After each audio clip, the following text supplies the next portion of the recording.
Hello, everyone. How's everyone doing? Guess what? Another live stream in the middle of the week. Good to see you all. Give me a second. Let me set something up real quick. All right. Okay.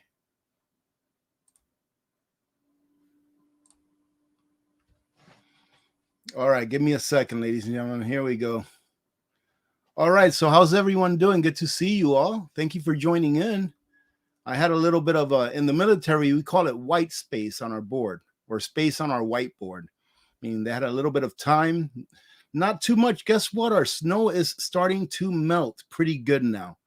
So I'm giving it about another 2 weeks to 3 weeks before all the snow is gone and we can get busy getting ready for winter. Let's say hello to a few of you. Thank you for joining in today. I hope you're all having a good week. Happy hump day. I do believe today is Wednesday. Sometimes I lose track. Yarn Prepper made it. Hello, Yarn Prepper. Kathy Ann, Suzanne. Hello, JT. Good to see you. Hungry Bear, how you doing? Billy Bob is in the house. How you doing? Oh, Billy Bob, I thought you were saying that you were at 81 degrees. I'm like, did you move? Bringer of Change, how you doing? Kevin Grip, Suzanne, how you doing? Let's see. Suzanne says it's 34 degrees in southeast Wisconsin. I think it's about the same here, about 34 or 36. I know it's warm enough to where there's still water dripping from the roof. So that is a good thing. Morse Venture, how you doing? Good to see you. Mrs. Sanders, Kathy, hello. Sharon is here. Ali, how you doing? Bringer of Change, you got a 2-for-1 today, Bringer of Change. Hello, Suzanne. Mark Faust, hello. Let's see, can I say good morning? Oh, I can't say good morning to all of you because some of you it is afternoon. Huggy Bear, good to see you. Hello, Kathy. Fran Moyer is here. Good afternoon to you. Hillbilly Prepper is here. Dan T. Morse Venture. Okie Can. How you doing, Okie? Let's see who else do we have. Laura is here today. Good to see you. Hello, Mary. Vicky. Francis Green. Joan T. Dan T. Sharon. Mary Monk. How you doing? Let's see. Steph L is here. Hello, Sharon. Tonette made it. How you doing, Tonette? I'm glad you got a warning this time. How you doing, Mario? Good to see you. I just thought I'd pop in, Mario, because I had a little bit of time. I do have some things to do today. I'm actually reviewing something that I have to do outside, but I had a little bit of time, so I thought we'd hang out a little bit. And I got an email not too long ago from someone talking to me about food confiscation, and it seems like they came across that executive order that was passed, I think, I don't know, back in 2012, 13, something like that, that said that pretty much the government can take whatever they want from you if they want to. But we're going to talk about that here in a little bit. Hello, B. Walker. Good to see you.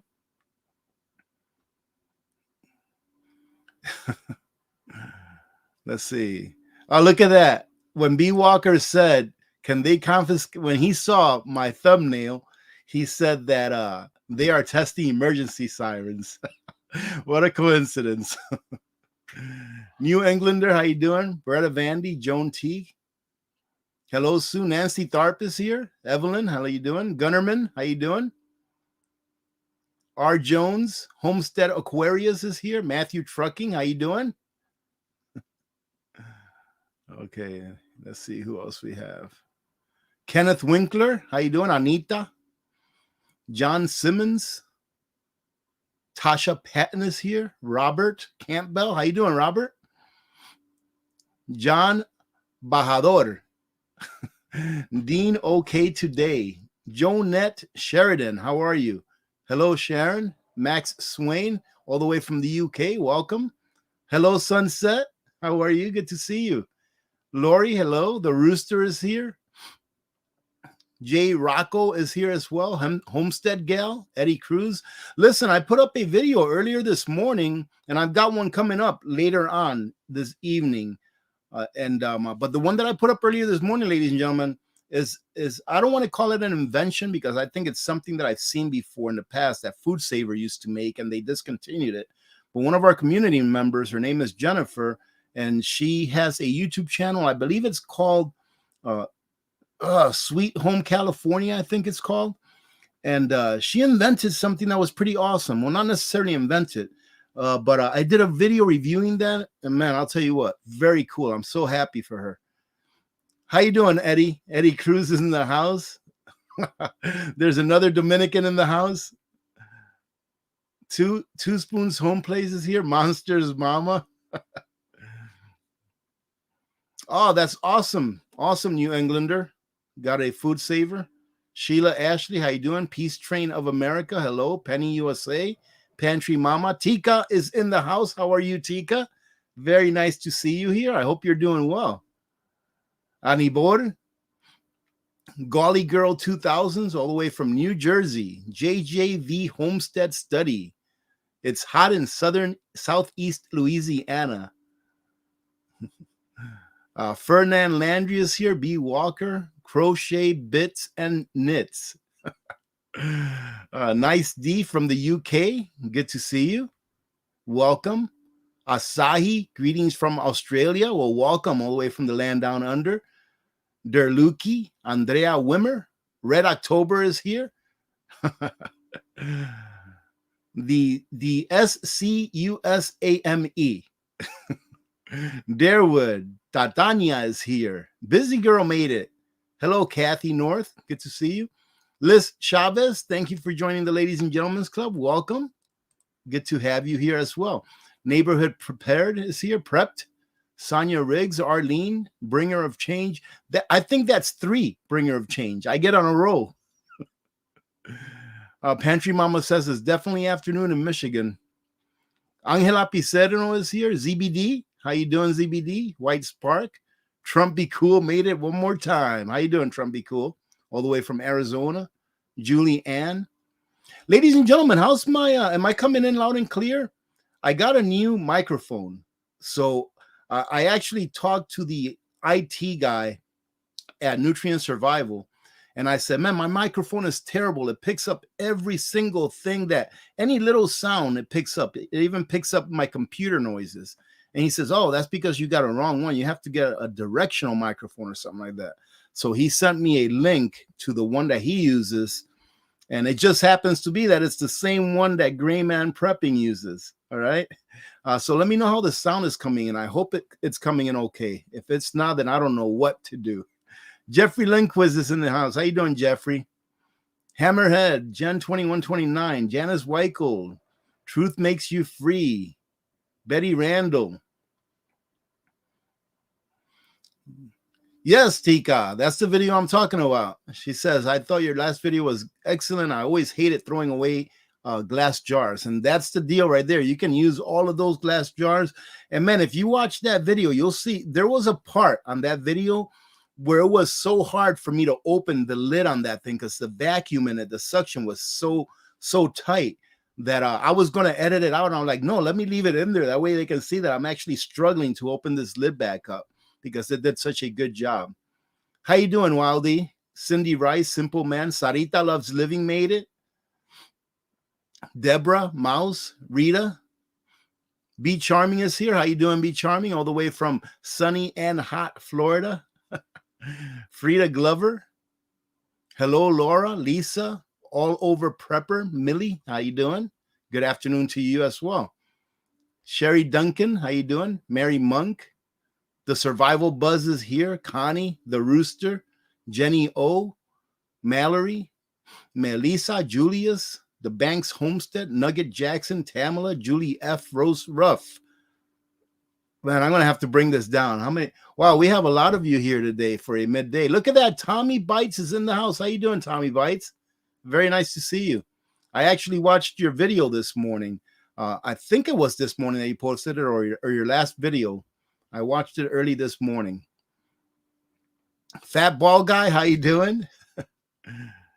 Ron Mueller, good to see you. Miss Sanders, Deborah, Lulu, how you doing? Moho Mama, Deborah Ramirez is in the house. Janice D, good afternoon. I'm bringing it down, so if I skip you, ladies and gentlemen, no offense intended. How you doing, Terry? Jennifer Cruz is in the house. Keisha, Adrian, how you doing? Richard Brown, how are you, my brother? Good to see you. Prepper Chicken Texas is here. JRC Homestead made it. Brian Barbie, how are you? WTF is here. Bow to Roses. Going South Magazine. Julius is here. Lynn. Lady T Survival is in the house. Good to see you, Lady T. Thank you, David Diaz. Good to see you here as well. Thank you for joining in. What a lady. How you doing? From West Africa by way of California. Thank you for being here. Very nice to have you. Hello, Laura Ann. Village Idiot made it. How you doing, Village Idiot? Hello, Keisha. Mark. Let's see. Trevor says H3N8 has been detected in China in a 4-year-old. Really? Nature, ladies and gentlemen. Well, let's hope it's just nature and not anything more nefarious, although I wouldn't rule it out. How you doing, 49 State? Good to see you. Evil Girl, hello.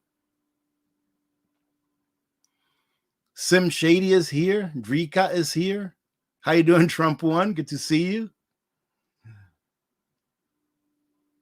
Hello, Diane Polk. Natasha, how are you?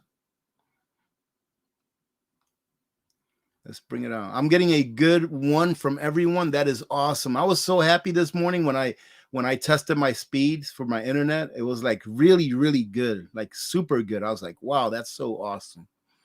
So we should be good. I hope we stay good. Plus, almost everyone around here is at work this time of day.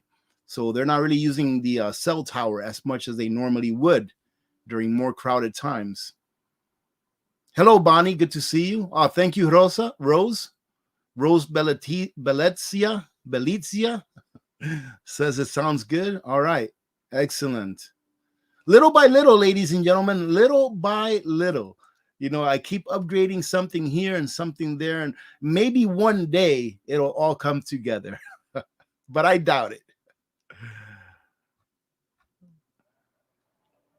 Let me see. Fernwee Chronicles, all the way from the Ozarks. Very nice to have you. Hello, Carrie. Good to see you. 300 Warriors is here. How you doing? Good to see you as well. Hello, Linda Bloomfield. Scotty and Deanne, good afternoon to you, all the way from Kentucky. Good to see you here today. Hello, Elizabeth. Can you imagine that, ladies and gentlemen, if we had a Zoom with, let's see, 775 people in it? You would all be the size of pixels. Oh, goodness. Let's see. I'm bringing it down some more. Bringing it down. Hello, Queen Nia from Tennessee. Let's see. Not a chance. How you doing? Says massive sausage factory burnt down in southeast England last night. I guess that's the trend, huh? Better prep it up. Prep it up, ladies and gentlemen. How you doing, Tony Gotts? Yes, prep it up. How you doing, Sean? Good to see you. Led Zepp girl, how you doing? Hello, Dawn. I'm seeing a lot of people here that I normally don't see during our regularly scheduled live streams. So I'm taking the time to say hello if I see you, because I don't normally see it. Hello, Anita. Anita McNutt is here. How you doing? Brian Barbie is here on his lunch break. All right. Melody Scammon. How you doing, Melody Scammon? Melissa, hello. Uncle Charlie made it. Let's see. Angels in Jesus Christ, how you doing? Blessings to you. Thank you. Let's see. From Pain Came Passion says, if I had not found influencers like you, Tommy Bites, and others, I would be lost. Well, thank you very much, From Pain. Thank you very much.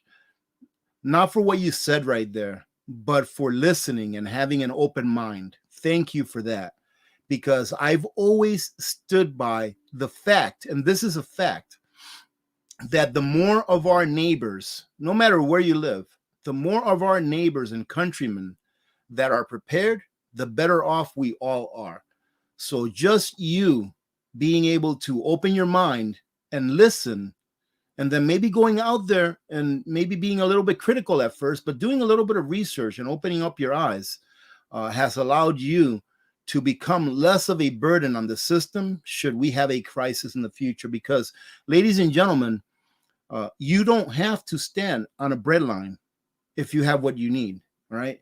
Depending on the severity of the crisis, I would recommend or not recommend for you to stand on a bread line, right? Like, for example, you may want to stand on a bread line, even if you're prepared, just to give the illusion that you're not prepared. That way you don't become someone that people are wondering, hey, why aren't you asking for food? What do you have that we don't know about, right? So you may want to stand. You may want to put on some dirty clothes and not do your hair or anything like that, and just go over there and stand on a line looking destitute, right? Just to keep that gray man effect. But if you do, you can always take that food and donate it and give it to someone that you know that needs it, right? So that's awesome. Thank you very much for joining us from Pain, and thank you. Remember, reach one, teach one, all right? So whatever you learn, try to pass it on to someone that you love and care about. That way they can become prepared as well. Hello, drummer. Good to see you.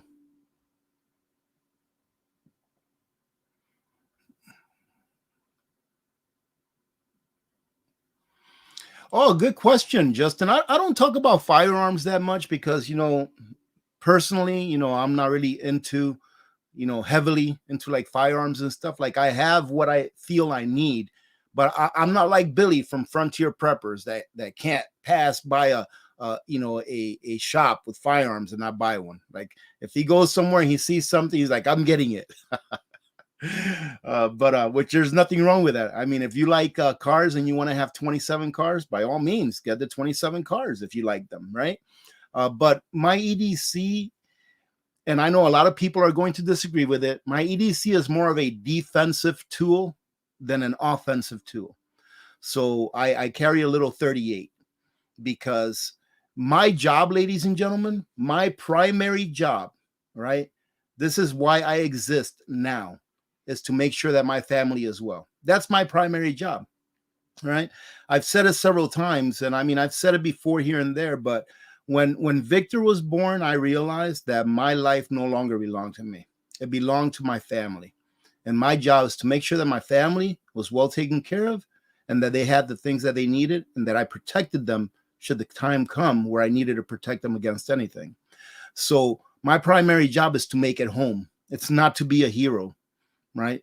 So if I'm out in town or something and something happens, my primary job is not to run in there, okay? Believe it or not, you may want to, but you have to think about who's at home depending on you, right? Who is at home depending on you to come home so that you can take care of them and be there, and be that team that takes care of each other, really. That's my primary job. Okay, I'm not saying that I wouldn't stop anything if it was right next to me. Yeah, I would do something. But my primary job is to defend myself and or my family if they are with me. So I carry a self-defense tool, not an offensive tool.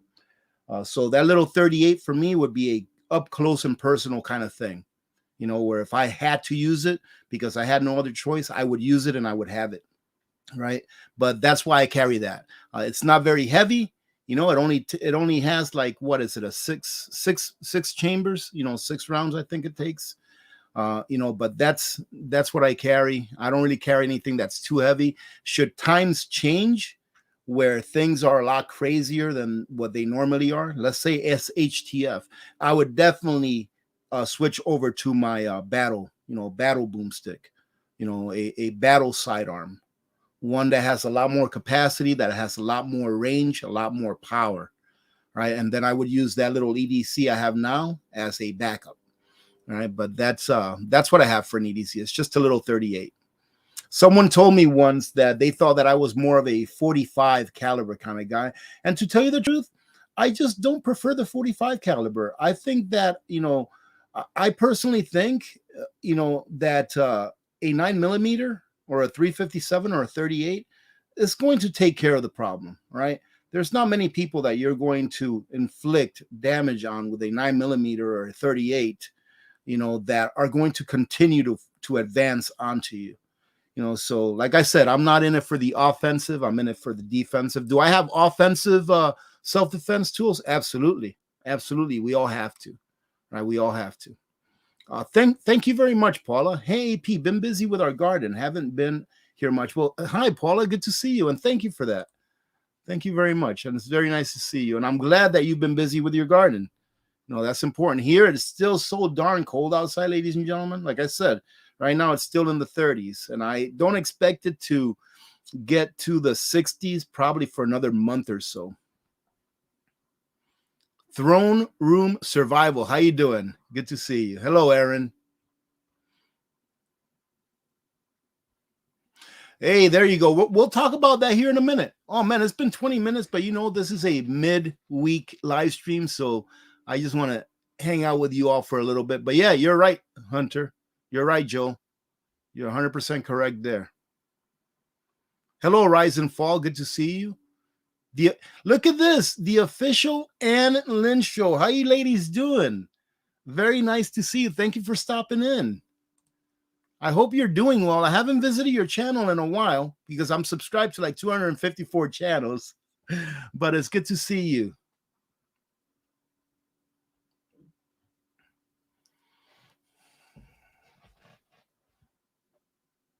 Yeah, imagine that, 300 warriors. Yeah, it's definitely something to be concerned about.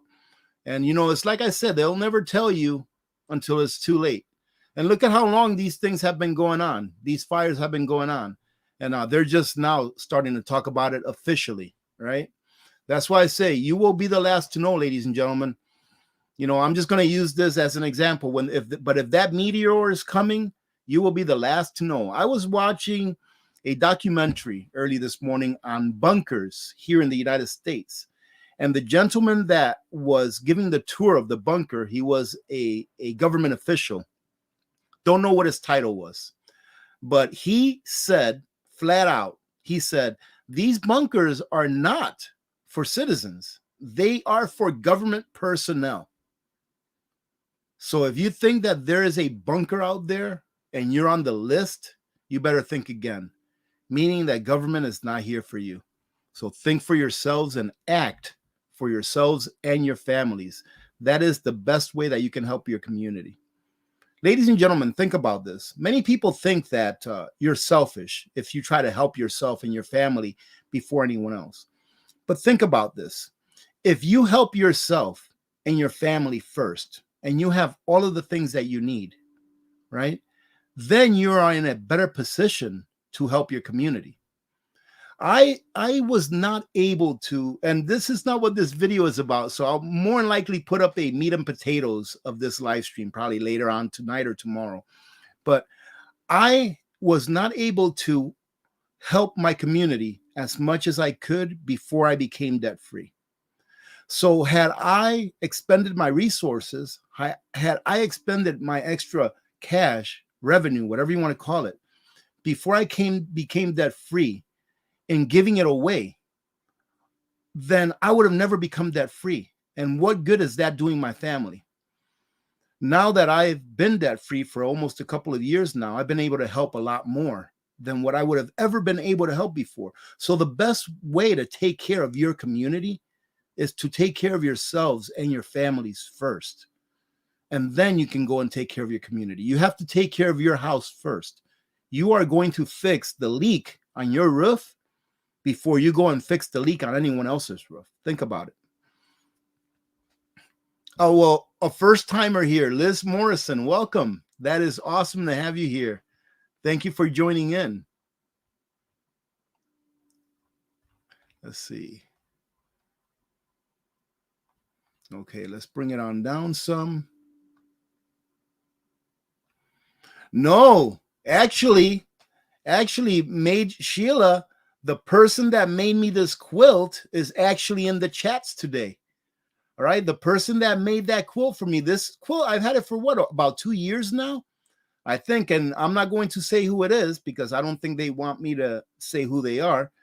But the person that made me this beautiful quilt is here right now. All right. So yes, my wife didn't make it, but And let me tell you a quick story. I'll tell you a quick story about when I got that quilt. I didn't know nothing about quilts.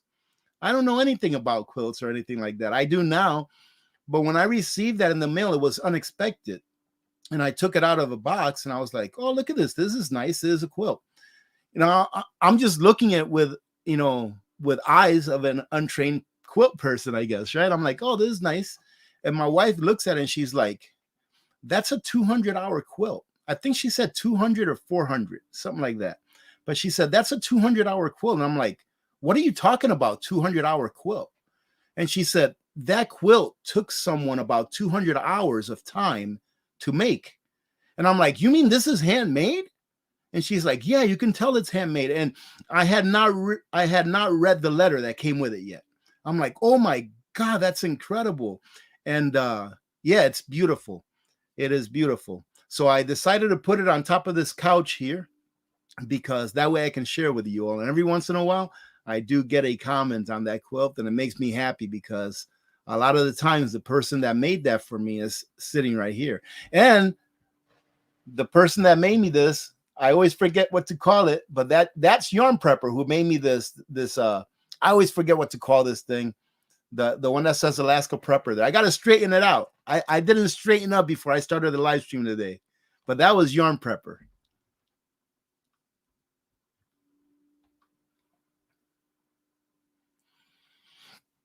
Oh, good question, Liz. Liz Chavez asked, how is the butter powder from Nutrient Survival? Well, I can tell you what, it's like every other butter powder that I've had in these ways, okay, that you cannot melt it. All right, you cannot melt it. So if you like reconstitute it and try to melt it, it's not going to melt. It spreads really well. All right, it spreads better than the others that I had, and it tastes good. I had a slight problem with it. I felt that it was a little too salty. To me, it tasted salty, but it has a good flavor. So, like for baking, I think it would be great. Even for spreading on bread, it does really good. I just don't put as much as I normally would because to me, it tasted a little too salty. But it is an outstanding product, and of course, the nutrients in it. You can't beat it, right? You cannot beat the nutrients in it. So yeah, it's good, but you just can't melt it. And I haven't found a powdered butter that you can melt, like to make a grilled cheese sandwich or something like that. I haven't found one that you actually can melt. How you doing, Sadiya? Good to see you. All right, let's start talking about what I wanted to talk about today. Hello, Candace. Good to see you. Candace says, I saw the title and thought Victor came over shopping again. I wouldn't put it past it. I wouldn't put it past him to do that.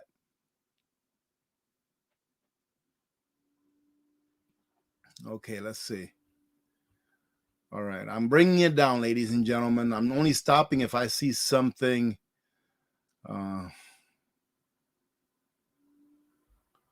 Okay, I'm only going to stop if I see something that maybe is a question. Yeah, and that's going to be part of it, the fixer. This is going to be part of our conversation here in a minute.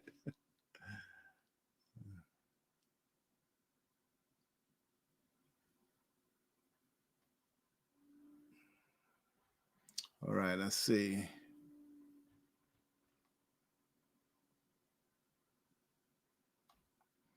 Yeah, I did see something about how some states in the northern part of the country, or more northern, are having problem planting because it's too wet. So in some states we're having problems because it's too dry, in some it's too wet, and in others it's too windy, ladies and gentlemen. You better be preparing. Goodness gracious. Hello, London, UK girl. Good to see you. Thank you very much, Law of the Minimum. My ex is using the pretext she is afraid of my legally owned firearm in a safe to not let me see. Really? Any resources to find legal advice in California? Man, I'm really sorry about that. That's terrible. I'm not going to get into talking about, using your kids against your exes and stuff like that, because that's just not what this is about. But that's terrible. You know what? If anyone has any recommendations, I have no idea, to tell you the truth, law of the 52nd. But I'm really sorry about that situation. Incredible.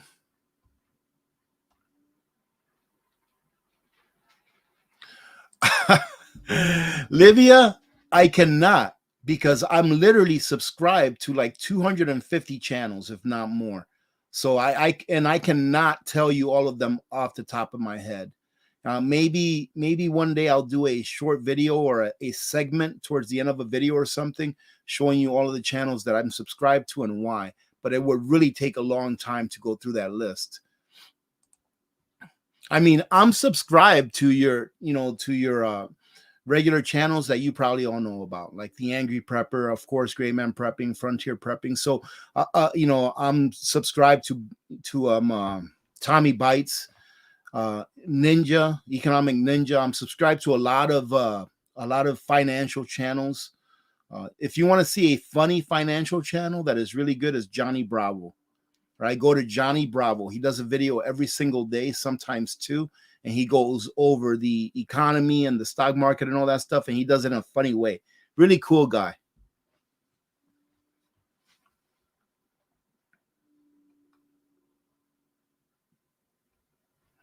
Okay, let's see. I'm bringing it down. Okay, let's see. Somebody saying greetings. Village Homestead, how you doing? Good to see you. Okay, but I do have to bring it down now, ladies and gentlemen, because we are at 30 minutes, a little past 30 minutes. Hello, Kidsy. Hello, Nishka. Good to see you. So we'll go ahead and talk about what we're going to talk about today, what this live stream is about, and then we'll get back to chit-chatting back and forth.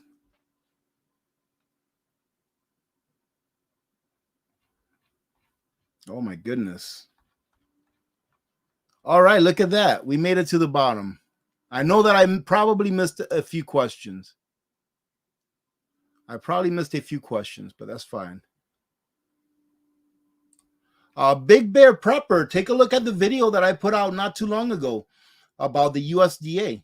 All right, pretty much the USDA says that pressure canned or canned meats, either factory or home, will last indefinitely. It just depends on how you store it and where you keep it, obviously, how you store it. And obviously you have to make sure that you do it right, that you process it correctly.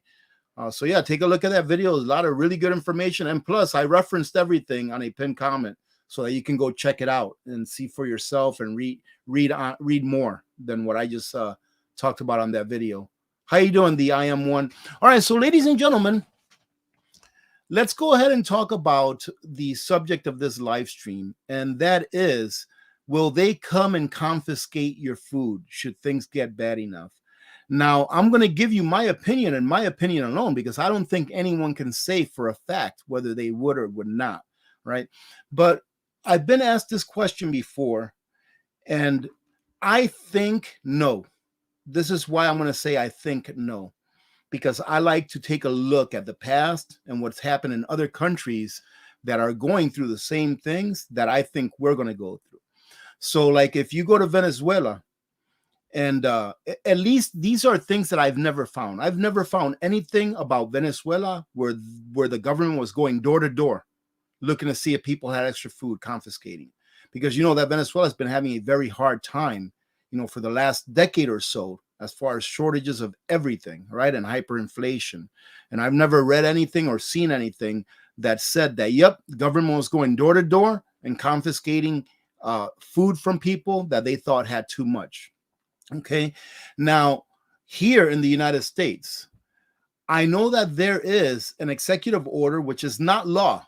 Okay. An executive order is not law. All right. But there is an executive order that was drafted or drawn up here a few years back, which I don't understand why it is that these executive orders can stay on the books forever. I don't agree with executive orders. Right. But if a president is going to pass an executive order, then it should be null and void the day after the new administration takes over. It should be null and void. It should be up to that new administration to either rewrite that executive order and bring it back, although they shouldn't do executive orders. But if they were going to, it should be up to them to rewrite it and bring it back. All right, because that's not the will of the people.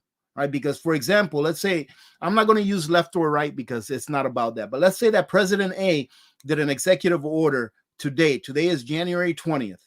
He did an executive order today. And then 4 years later, he was voted out and a new president came in, President B. That day that President B comes into office, the executive order that the previous administration passed should be null and void, because that was not the will of the people. All right.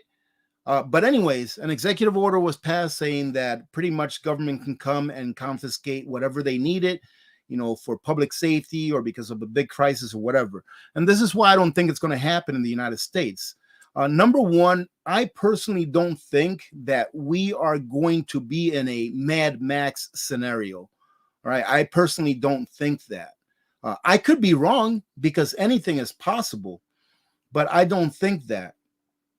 And the main reason, ladies and gentlemen, why I don't think it will happen is because in the United States, there's only about 800,000 law enforcement officers. So let's put it at 1 million. All right, let's put it at 1 million. And then let's take all of the militaries and combine them together. And I'm talking about active, and I'm talking about like reserve National Guard. There's maybe 2 million, 2.5 million. So we have a total of about 3.5 million personnel that are either law enforcement officers or military. Now, think about that. That sounds like a big number, but it is a very small number. It's less than 1% of our population, right? Now, it would be easy for me to say, yes, it can definitely happen with 1% of the population being law enforcement, right? It could definitely happen. Right? But it could definitely happen if the population was unarmed. All right. So like right now in the Philippines, they could probably go door to door if they wanted to and confiscate whatever they wanted to. People aren't allowed, or they don't have the right, unfortunately, there to carry firearms for self-defense or for whatever reason. They're not allowed to have it. And if they are, they probably need permits that they have to buy or pay for that are so expensive that your average person doesn't have the money to do it, right? In an unarmed population, that is easy for a government to do. But let me tell you what, ladies and gentlemen, and I see that Golly girl, we'll talk about that here in a minute. I'll tell you this, if that started happening here in the United States and we still had communication, right? So if we still have communication, meaning that I can reach out to you just like I am now, that I can call you, that we can talk between great distances. As soon as that started happening, it would be mayhem. And those people that were trying to confiscate whatever it is that we're trying to confiscate it, they would be hunted down, unfortunately, right? I'm not trying to get graphic, but they would be hunted down. Because here in the United States of America, we have the right, and I believe everyone in the world has the right, but that right is protected under our Constitution. We have the right to defend ourselves against anyone that is trying to do us direct harm. And we also have property rights, right? We have property rights as well. And as I've stated before, an executive order is not law. It's not law, not according to the Constitution of these United States. So if that started happening here, people would be up in arms, right? Different parts of the country could maybe be affected differently. Just take a look at some of those states that have allowed their governors to completely walk over them and do whatever they want, be it legal or illegal, and they do absolutely nothing about it. They don't even protest or vote them out. I mean, what's his name there in California? For as many things as I hear about California that people don't like, this person over there, the governor over there, he's been voted in. He was challenged, or they try to recall him, and he still got voted in. So it means that the people want that. And that's fine. If that's what you want, that's fine, because we still have freedom of travel. We can still travel from here to there. So if you go to a state that you don't like, then you can always move to a different state. Whether it's lawful or unlawful, what they may be doing at certain states, a lot of times it's unlawful. But if there's no one there to challenge it, nothing's going to change. Okay. And it seems that our federal institutions that are in charge of actually upholding the Constitution of the United States are not doing their jobs for whatever reason that may be.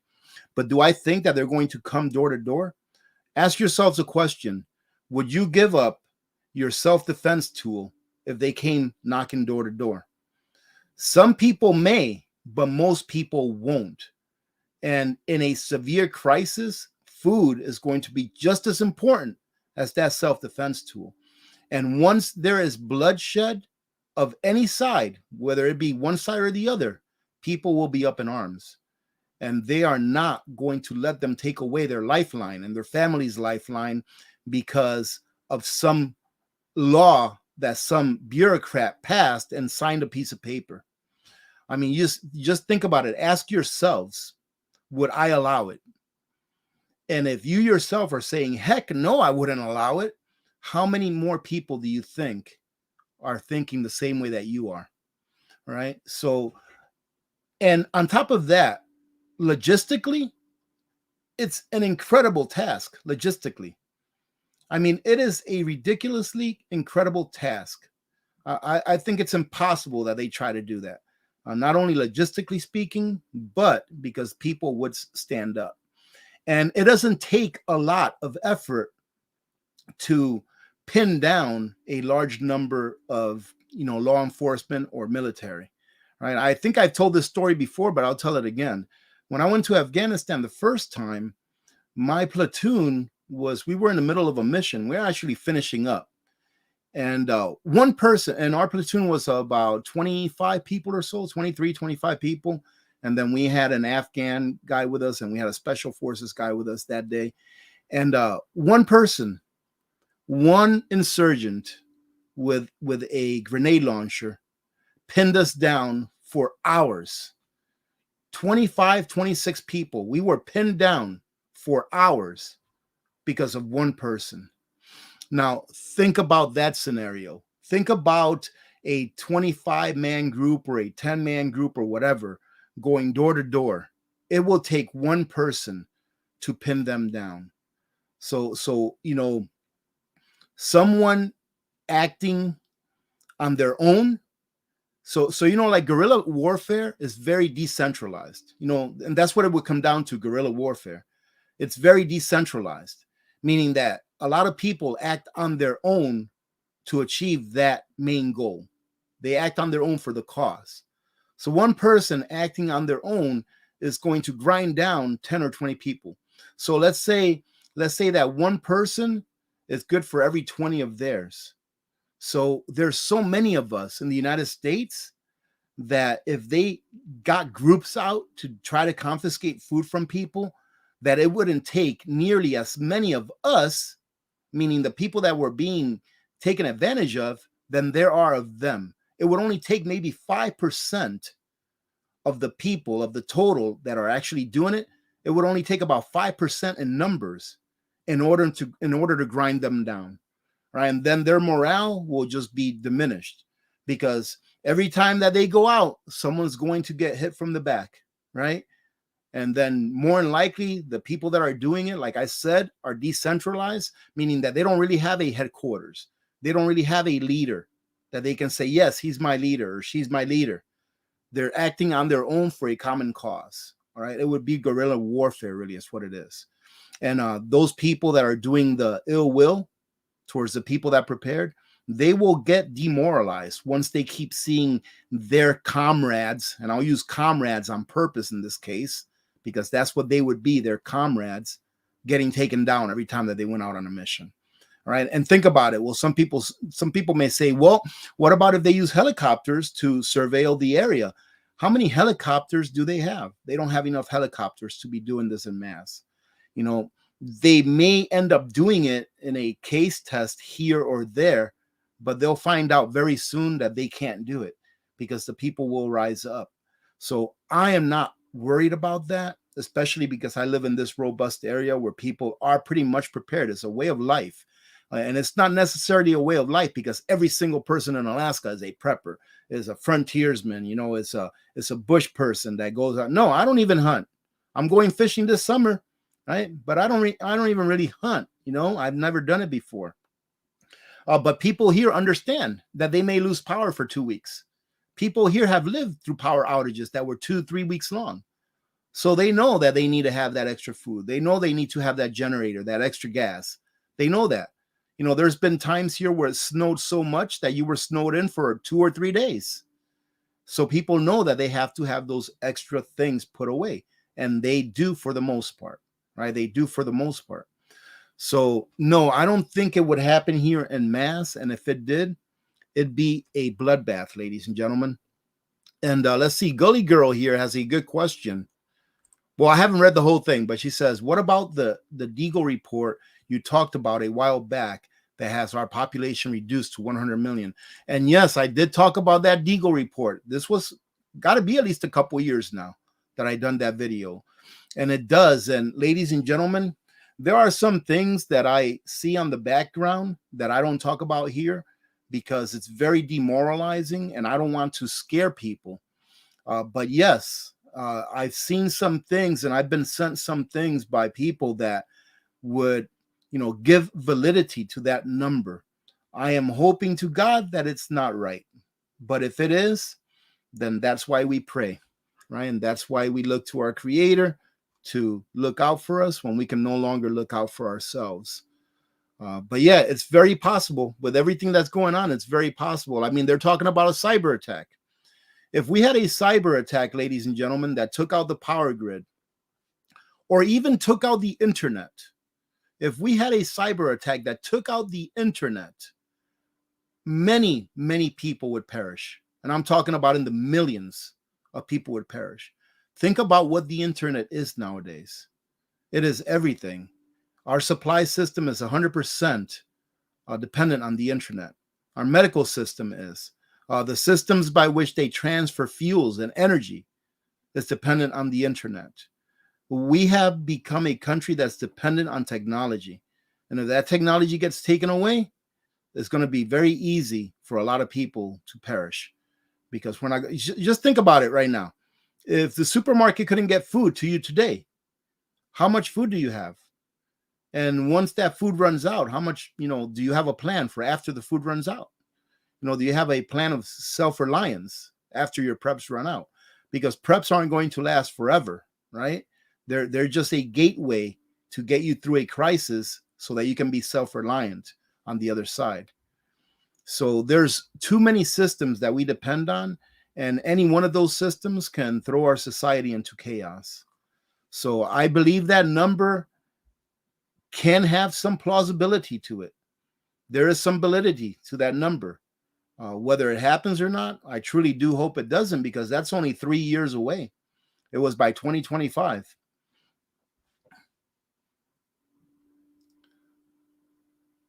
So that's what I think about food confiscation. Let's see. And I have something else I want to talk about too, ladies and gentlemen, that especially for those of you that may be newer to prepping, that I wanted to talk about and cover for a little bit. Let's see. Wow, thank you very much for being here today. I can't believe that there's so many of you here today. 1,300 of you joining in. And to my moderators out there, first of all, thank you very much, ladies, for being here. But I'm thinking, when I'm setting up the live stream, I'm thinking, well, there's not going to be that many people in the live stream because there's, not that much notice. So I set down the chat timer to 30 seconds instead of 60 seconds, thinking there wasn't going to be that many people. So thank you, ladies. Thank you to our moderators for being here. How you doing, Gary McCourt? Good to see you.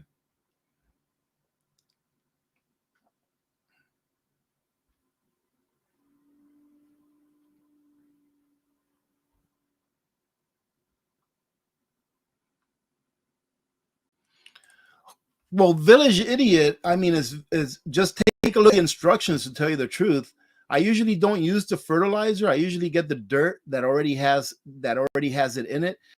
And the 1 year that I did use that dirt, man, I'll tell you what, it worked great. It worked great. But I would just say read the instructions on it to see what it's good for. Look it up, because I cannot give you a good answer on that. You know who would be able to give you a good answer on that? Danny. What's the name of his channel? Oh, Deep South Homestead? Deep South Homestead, I think it is. You see, I forget so many channel names, but I bet you that he is an expert at that, him and his wife. That's right, Rooster. And that's what I'm saying, is that most people will feel the exact same way that you feel. Most people will, and there will be a very big fight should they try to do something like that. So they can say whatever they want. It's easy for the government to talk, but to put it into action is a different story, especially when it comes to something like this.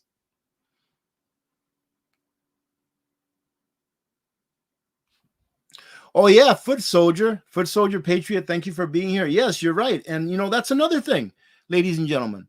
If we ever have chaos within our nation, if we ever have like a martial law or like a totalitarian takeover where they're taking away our rights, they don't want us to have our amendments, our constitutional rights. There's like 27 million veterans that are not disabled. I think it was either 19 or 27, something like that. But I'll cut it in the middle. There's 21 million veterans that are not disabled, that are veterans. And of that 21 or so, if 15 million decide to take up the cause, that's 15 million times 3 million, right? And every one of those veterans, every single one of them, were taught basic riflemanship. Right, basic riflemanship is taught to everyone. Well, in the Army, and I'm certain in the Marine Corps as well. I'm not sure about the Navy anymore or the Air Force, if they teach them basic riflemanship as their basic training.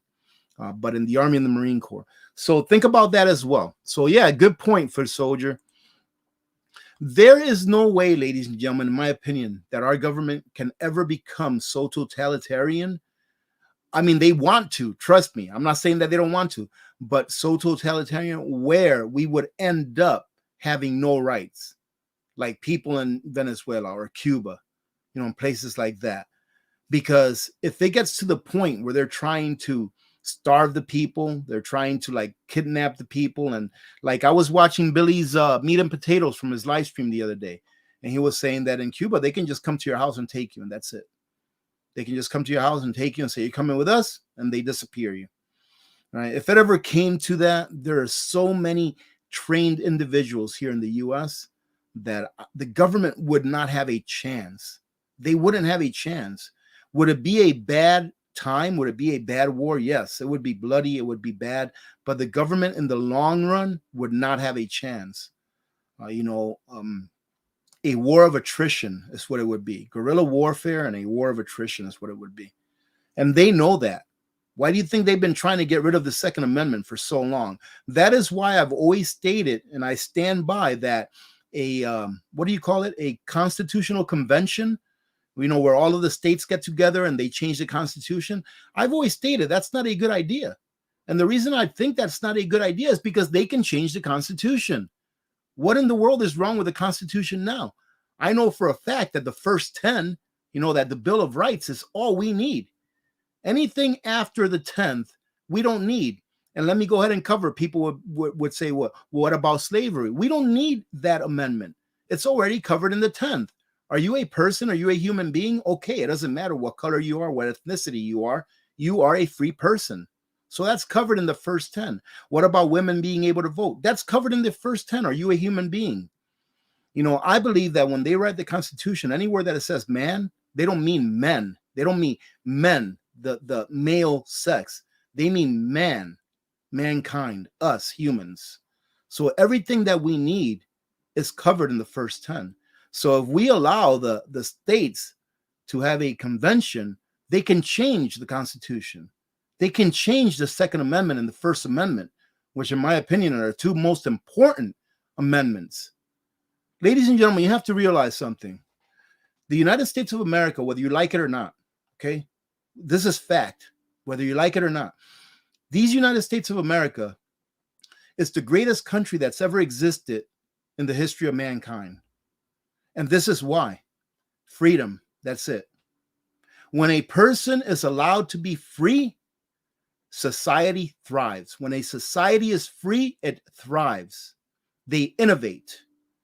Innovation does not come from a lockdown country. How much innovation goes on in Cuba? Cuba looks like it's still in the 1960s. They don't even have internet within their homes. They have to go out to a public square to get internet. Why? Because there is no freedom there. Without freedom, there is no innovation. And the United States was an experiment. This was an experiment. They didn't know what was going to happen. George Washington had two choices, be a king or a president. And he decided to be a president because he wanted to give the power to the people and not have all the power for himself. So this was an experiment. It's never been done before. At least on paper, we can look back in history. It's never really been done. There's always been masters and servants. And we, ladies and gentlemen, in the United States of America, at least on paper, we the people, we are the masters. And the servants are the people that are elected to represent us. We've let that go over several decades. And I believe that a big reason why we've let that go is because of our monetary system. Our monetary system keeps us enslaved and allows our servants, the people that we elected to represent us, it allows our servants to have more power than we.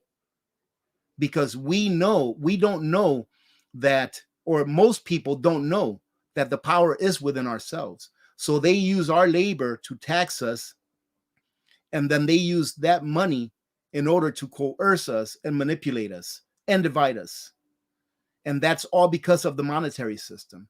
Because when you have an open spigot and you can spend whatever you want on whatever you want and you can hide it because it's fiat currency and it's really not backed by anything that takes away your ability to do whatever you want, then that creates a totalitarian government where they think they can do whatever they want. But this is the freest nation that the world has ever had. And it's because of freedom. That is why. It's because of freedom, ladies and gentlemen. It's not because we have anyone smarter than anyone else. It's because we were allowed to live our lives the way we wanted to live our lives. And most people want to have a good life and are willing to work for it. And guess what? Just like Jennifer from Sweet Home, California, made that little jar, made that little vacuum chamber. She saw that there was a need in a market. She was like, wow, wouldn't it be cool if I can make one of these and people could benefit and I can benefit too because I'm selling it to them. She realized that there was a niche in the prepper community for those vacuum chambers, and she went out there and made it. And I hope she sells 1 million of them because I think they're awesome. That's America, ladies and gentlemen. Freedom is what's made us the greatest country. But now we have crazy people running our country that want to take away our freedoms. And whether we will let them or not, only time will tell. I really got away from the main subject on that one. Let's take a look at a few more questions. I want to bring it down.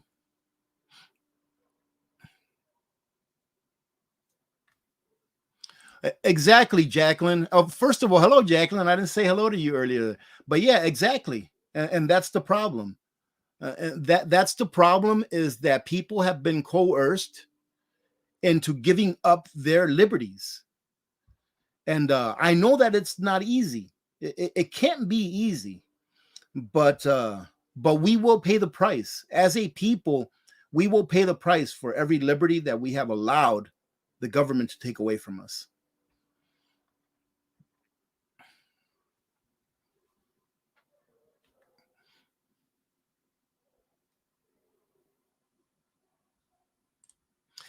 Yes, Dario. Yes, you're 100% correct. They were confiscated, but there was no bloodshed. There was no bloodshed. But do you see that happening nationwide? Do you see that happening nationwide? I don't. I really don't.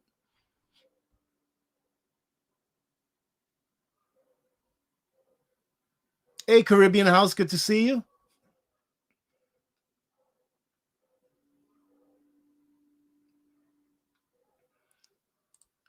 Laura, I'll tell you what. I'll tell you what. I am not a lover of war or violence, but the UN steps foot in the United States and tries to start telling us what to do, we will have a big, big, big conflict on our hands. Like I said, it doesn't take 100% of the people.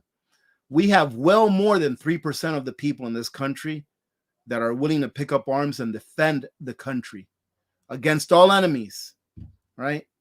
And then we have an even larger percentage than 3% that would be willing to support that 3%'s efforts. The Vietnamese won the Vietnam War, not because, of divine intervention, or not because really the United States was in foreign ground, but because the people that didn't pick up arms were there to support the people that did.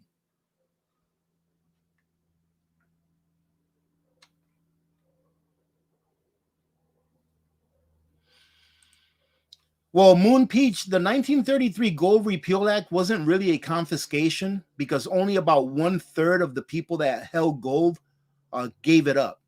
It was the government transferring the wealth of the population onto the Federal Reserve, is what it was.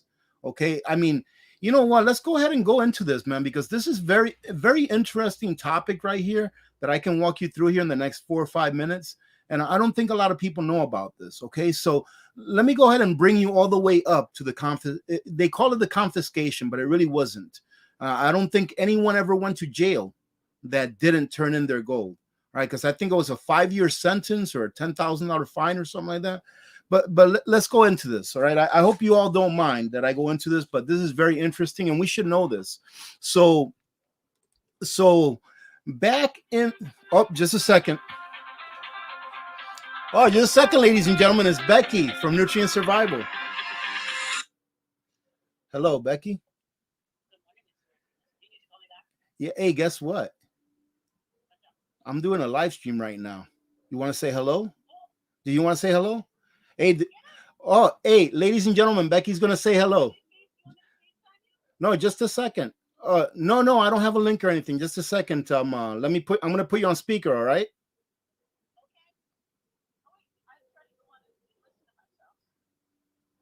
All right, you're on speaker. Say hello. Hi, AP community. This is Becky from Nutrient Survival. How is everybody doing? Oh, Becky, I think I just gave away your phone number. Oh, did you? That's okay. Call me, you guys. Only with positive things, though. Don't worry. I'll go back to the video and make sure I didn't give it away. Just a second, ladies and gentlemen. I think I lost her. Hey, are you still there? All right, hello. Hey, so anyways, go ahead and say hello, and then we'll get off. Okay. Hi, everybody. Hi, AP community. Thinking of you guys. I'll call him back. He's obviously busy. So hey, Becky. Hey, yes. Becky, since you're already here, ladies and gentlemen, by the way, Becky is my representative from Nutrient Survival. She's the one that I bother all the time, asking her to give me a better deal so we can give you guys better deals. So just like, hey, Becky, since you're already here, why don't you go ahead and I don't know, maybe offer a little giveaway of something or another. Okay, let's do it. You want to do it? All right. Let me think. I gotta think of something. Think of something that you want to give away, and then I'm gonna let you pick the person when I stop. I would like to give away a number 10 can of lasagna right now. A number 10 can of lasagna, ladies and gentlemen. Becky's gonna give away to one of you, and this is what I'm gonna do. You know what, Becky? Just a second. I'm gonna put you down. Let me go ahead and bring up the random generator. This is awesome. Do it.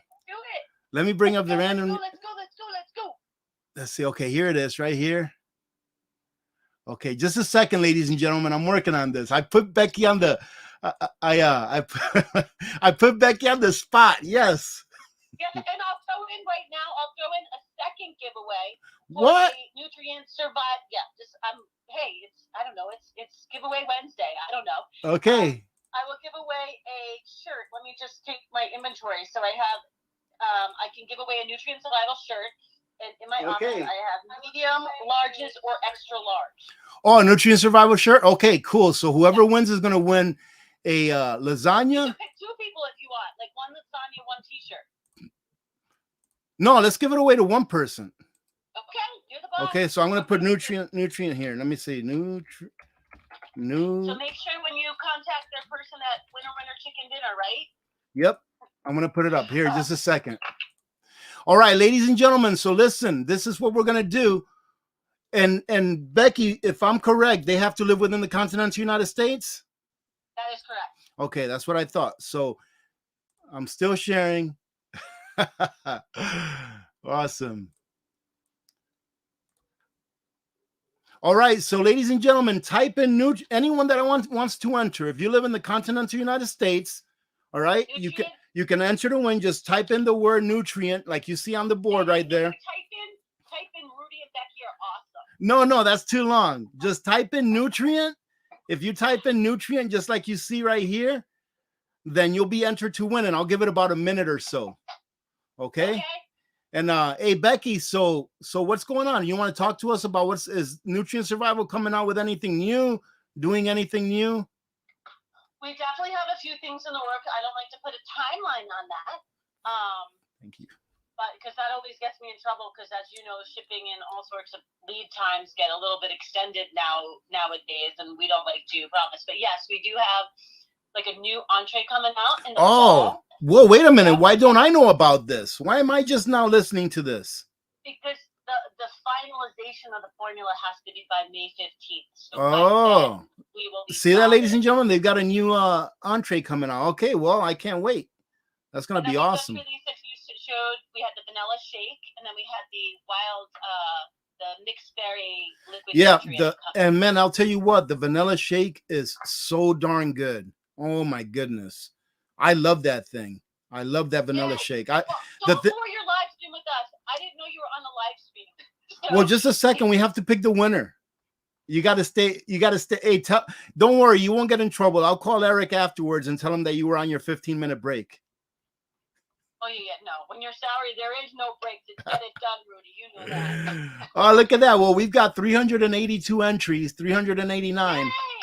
All right, ladies and gentlemen, I'm going to give it about another 15 seconds. First, let me say thank you to Survival Living. What's up, brother? How you doing? Survival Living. And Survival Living says the lasagna from Nutrient Survival is amazing. And Becky, you know Survival Living, right?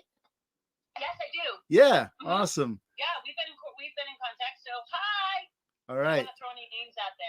Okay, so again, before I push the button, ladies and gentlemen, those of you, whoever wins, you're going to win a number 10 can of lasagna, and you're going to win a Nutrient Survival t-shirt. Oh, look at this. I'm actually wearing my Nutrient Survival t-shirt. Yay. You'll win a nutrient. Make sure when they correspond with you that they give me a medium, large, or XL size. Okay, so you'll have to let me know whether you need a medium, a large, or an extra large. And you need to live within the continental United States because it costs them way too much. It'll cost them more shipping than what the food they're sending you costs, I think, to mail that out anywhere else. That is the truth. All right, so we have 437 entries. All right, let's go ahead and see who our winner is. Come on. All right, go. Roll the drums. Almost. Oh, look at that. Rock and Roll Fawn. Rock and Roll Fawn is the winner. Congratulations. Oh, that's awesome. Their correspondence to you, and I will get that out to them. Okay, and then I'll get that out hey, today. I'll give you a call in about half an hour? Yeah, I'll be here. Okay, I'll talk to you in a little bit. Thanks for playing. Thank you, Becky. Thanks, Rudy. Bye. All right, bye. Man, that was awesome. Rock and Roll Fawn, congratulations. You see the let me get this off of here. Well, let me take a snippet of it first. Let me take a snip of it. That's awesome, man, that Becky just happened to call during a live stream. And I put her on the spot, ladies and gentlemen. I put her on the spot. But anyway, Rock and Roll, go ahead and send me your information to the email address that you see right here, passing through. one winner chicken dinner 2@gmail.com. Send me your name, your shipping address, and then send me whether you're going to need a medium, a large, or an extra large t-shirt. A nutrient survival t-shirt right here. It's going to be like that. And then I'll send that information to Becky at Nutrient Survival and they'll ship it out to you. So look at that, ladies and gentlemen, 2 weeks in a row, Nutrient Survival's come on and giving something away. The last time she was on the Shats. Hello, Karlevsky. Good to see you. Yeah, that was a lot of fun. What time is it? That was fun. Oh, goodness. All right. Well, congratulations again, Rock and Roll. Please email me that information as soon as you can, okay? Because as soon as you email it to me, I'll send it over to her and she'll ship that stuff out to you ASAP. I think, Mario, your stuff is on the way if you haven't gotten it already, Mario, because Mario got something from Nutrient Survival last time. All right. So, I think that the next thing that I want to talk about is pretty important as well. All right, ladies and gentlemen. So let's go ahead and talk about this really quick. This is mostly for newbies. All right. But it's something that I think is very important. And it's the levels of food storage. Remember I tell you that I think you should have diversified food storage amongst your other preps. It should be diversified. Okay. And I got something here. I'm not going to show it. It's just some notes that I took that I wanted to go over with you. All right. So the levels of food storage. All right. So my first level, the very first thing everyone has this level of food storage, and that's your working pantry. And your working pantry is whatever foods you're living off of in the immediate. I would say between 1 day and 2 weeks. All right. That's what I would say your working pantry is. And the reason I'm telling you this is because that's how I do it. So pretty much I'm telling you what I do. All right. And then if you want to take from that and add it to what you do or use that, you can, right? But it's giving you ideas. And that's what I like to share with you. Stuff that I do that actually works for me. Hey, hello, Jan. How you doing? I don't think I said hello to Jan yet today. I haven't seen you there. So your first level is going to be your immediate food pantry, the one that you use every day, 1 to 14 days of food, and the food that you have in your cabinets, things like that in your kitchen. All right. So that's your first level. Then your second level of food preparedness is going to be what I'll call an extended pantry, either extended pantry or I like to call it a mid to long-term pantry. Now, this pantry is going to have everything that you eat, ladies and gentlemen, pretty much everything that you have in your immediate pantry, your everyday use pantry, but it's going to be in big numbers. So let's say, for example, right now in my kitchen pantry, the one that I use every day, there's 2 cans of corn in there. The reason I have 2 cans of corn in there is because we maybe have corn every 2 weeks or so. And whenever we have it, we use 2 cans. All right. So I have a couple of cans of corn in there. But in my extended pantry or my mid to long-term pantry, I probably have 2 cases of corn. So I probably have about 48 cans of corn. Why? Because we go through about 48 or so, maybe in a year. So we go through 48, 50 something in a year. So we have about 2 cases in that pantry. So whenever the corn in my working pantry is gone, I replace it with corn from my extended pantry where I have more. So my extended pantry is kind of like my little warehouse. It's my warehouse that I use to derive the food that I need in the immediate. Okay, so I put it in my working pantry and my warehouse is stocked up with even more stuff. Now, since I have a couple of cases of corn in my extended pantry, every time that I grab 2 or 3 or 4 cans from there to replenish my working pantry, doesn't mean that I have to go out and get 2 or 3 or 4 cans of corn right away. What's nice about having an extended pantry is that since you have a year's supply in there, you can wait till your corn, and when I say corn, it means anything, whatever you want to fill in that blank, all right? You can wait until your corn goes down to maybe where you still have a case left and wait for sales. So then if you know that you need a case of corn and corn goes on sale, guess what? You can buy it on sale because you still have a 6-month supply of corn left, plus you still have what you're using in your regular everyday working pantry. So you see, ladies and gentlemen, you can use prepping to actually save money as well. Once you've got your working pantry and your extended pantry filled in, you can actually save money by waiting for things that you use on a regular basis to go on sale before you buy them. Right. The third pier, I guess you can call it pillar, the third pillar of food preparedness would be your long-term food preps. And what do I mean by that?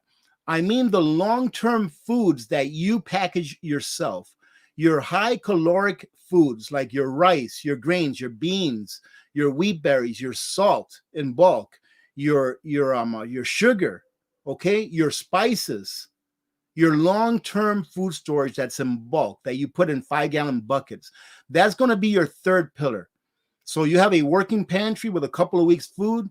You have your extended pantry with up to a year's worth of food. And now you have your long-term, the stuff that you expect to last you 25, 30 years because you've packaged it and stored it in a way that it will last that long. But more importantly, that are very calorically dense. Because if you get into those foods, if you have to get into those foods, it means that you need to get into those foods. For example, my 5-gallon buckets of rice and beans and stuff like that I have that I put away for long term, I don't plan on getting into those unless I have to get into those. Right? I don't plan on getting into them unless I have to. Maybe in 20 years, when they're 5 years from their 25-year shelf life or so, I may start rotating them out. But I don't plan on getting to them unless I have to. So that's why you pack those in bulk for long term, because you know you're going to need to get to use them if you ever have to get into them. Excuse me. And then the last one, ladies and gentlemen, would be your oh, you know what? Also your long term, you know, like your 25 years plus. Also, you want to make sure that you have your long term fats, your lard, your coconut oil, which is my favorite long-term fat, your ghee. Those 3 fats last a very long time on the shelf, which means that you can pack some of those fats away for long-term as well. And then use those oils that you normally use, like your olive oil, your vegetable oil, your canola oil, whatever it is that you use on a regular basis. And then if you ever have to get into those long-term fats like coconut oil, it's because you have to, unless you already use it on a regular day basis anyways, right? All right. And then the last pillar would be your freeze-dried, dehydrated, but more on the freeze-dried side. Your freeze-dried foods that you either freeze-dry yourself and package and put away, or freeze-dried foods that you go ahead and buy from a third party, like Nutrient Survival. It's still funny to me that Becky just happened to call. But your freeze-dried foods. And why is it important to also have freeze-dried foods? I believe there is a place for freeze-dried foods in everyone's preparedness plan, but only if you have the first 3 pillars first. Right? You've never heard me come out here, even with how much I love Nutrient Survival. You've never heard me come out here and say, "Oh, you're a new prepper? Hey, get some Nutrient Survival and use my link." Never heard me say that. Why? Because you have to have those first 3 pillars first. First, you have to have your working pantry. Then you have to have your 1-year supply of things that you normally eat on an everyday basis. Remember that preparedness is about normalcy. It's about being able to have the things that you know you're going to need in order that your standard of living doesn't change in a crisis. All right, that's what preparedness is about. But sometimes different crises happen that call for different preps. In this case, with like freeze-dried foods, very good reason to have them. Number one, they last a very long time, all right? 25, 30. I've seen some 40 years. You've all seen me open up cans of, what's their name? Noah's Ark, all right? Noah's Ark, 46 years old. Open up a couple cans, still good. I'm actually still using that can of tomato crystals that I opened from Noah's Ark, 46 years old. I'm using it, ladies and gentlemen. I didn't open it and throw it away. It's in a Ziploc bag in my pantry, and I use it whenever I need tomato powder, all right? Whenever I make spaghetti, I put a little extra to give it that extra tomato flavor. I still use it, 46 years old, all right? So that's a couple of good reasons why you should have freeze-dried foods in your prepper pantry or in your prepper stash. Another good reason is, let's say that there's a crisis, and it can be anything, right? Usually the beginning of a crisis is the most stressful because your mind is going 50 miles an hour. You're trying to think of this and that.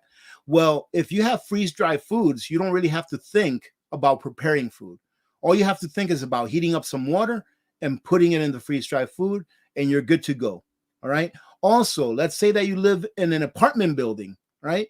And there's no food, right? Do you think that if you start cooking your Dominican rice dish, that I've shown you how to cook on my videos, you think if you start cooking that in your house because you were prepared and you have the ingredients, you think your neighbors are not going to smell that? Yeah, they're going to smell it. Do you want that? More likely not if you live in a populated area. But with freeze-dried foods, you can have a small container where you put your food in, put some hot water in it, and that's it. It doesn't really create much of a smell. That's another good reason. And the last one that I'm going to use is that you don't even have to heat the water.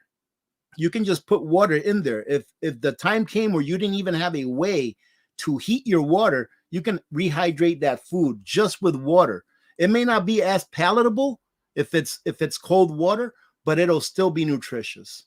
All right, ladies and gentlemen, let me go ahead and get rid of that real quick.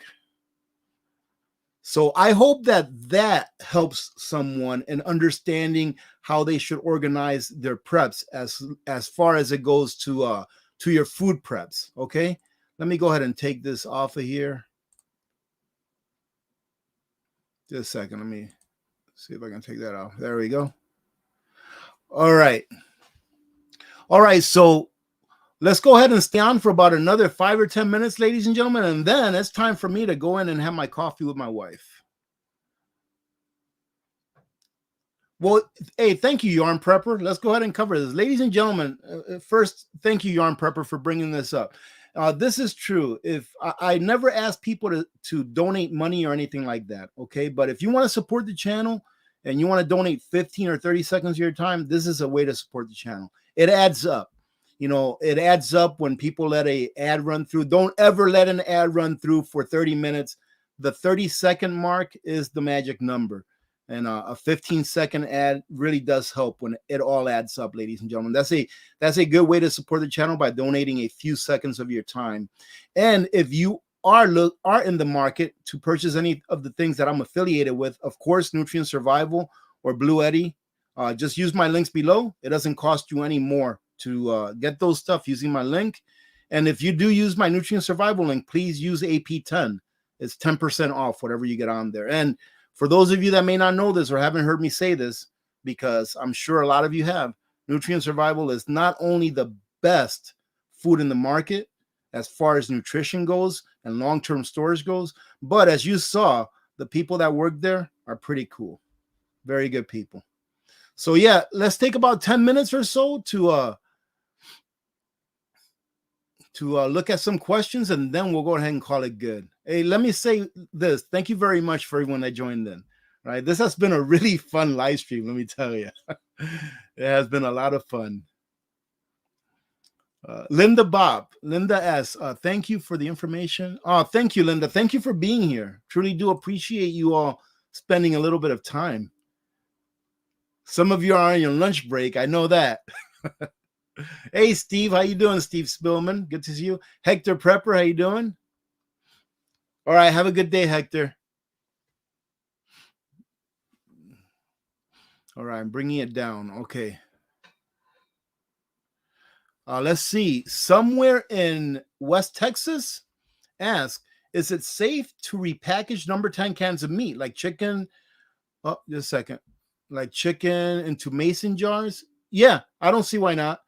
As long as you don't have it out for a long time, and as long as the mason jar, make sure that it's completely dry inside. And of course, you're going to repackage it using oxygen absorbers.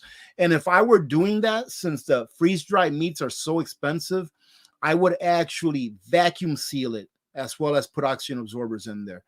The oxygen absorbers will seal that lid onto the jar, but I would actually vacuum seal it with a food saver attachment or the gadget, the vacuum chamber that I reviewed earlier today on today's video. I would actually vacuum seal it with that to make sure that as much air got out of there as possible.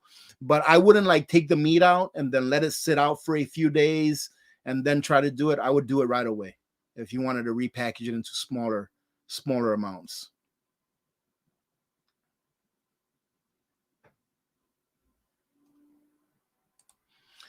Julius Newman, I just leave it in its original container. And I make sure that I keep it somewhere cool, no sunlight, and where it's not warm at all. I've got a 5-gallon container of coconut oil that I purchased years ago, and I've always kept it somewhere cool and dark. Nothing wrong with it.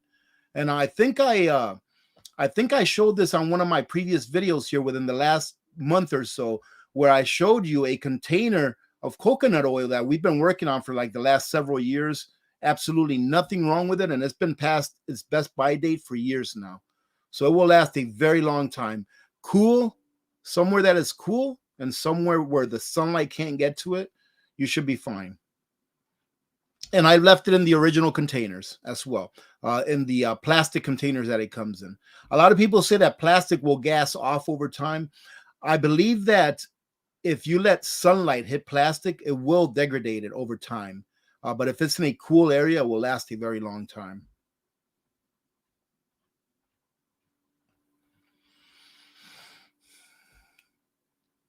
Yes, the giveaway is now over, ladies and gentlemen. All right, let me go ahead and close it off. Man, I can't believe there's over 1,000 of you here, and we've been on for an hour and 25 minutes. Thank you very much, ladies and gentlemen. I'll tell you, this is a lot of fun. Thank you so much. Thank you very much to my moderators. They all showed up. Angie is probably at work, right? But we still love you, Angie.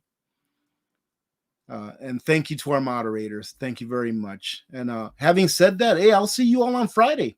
Okay, we'll come and hang out on Friday for the end of the week party. All right, and we'll see you then. So I hope that you have a great rest of your day, ladies and gentlemen.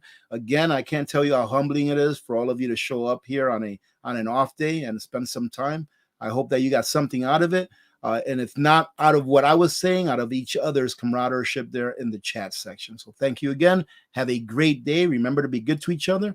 When good people do good things happen. Remember to reach one, teach one, and repeat. If we all did this, the world would be a better place, and you know that it will be a better place. Many blessings to all of you and your families. God bless you, ladies and gentlemen. I'm Alaska Prepper. I'm out.